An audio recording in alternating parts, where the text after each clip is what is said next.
বাংলাদেশের যে রাজনৈতিক ইতিহাস ৫৫ বছরের, এখানে সহজ কথায় কোনো দাবি আদায় হয় না। এই সভা সেমিনার করবেন, দেখবেন আমাদের নেতারা, দায়িত্বশীল ব্যক্তিরা শুনবে, কিন্তু বাস্তবায়ন করতে অনেক জটিলতা, অনেক সময়ের প্রয়োজন।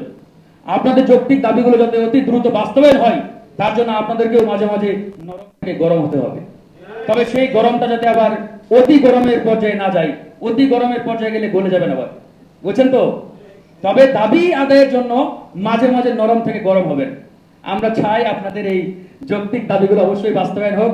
আপনাদের সম্মানী ভাতা ৩০,০০০ টাকা আপনারা দাবি করেছেন, আমি জানি না এটা বাস্তবসম্মত কিনা, তবে যে ৩৬০০ টাকা দেওয়া হয় এটা একবারেই নগণ্য, এটা একটা লজ্জাজনক ঘটনা, এটা আমরা স্বীকার করি।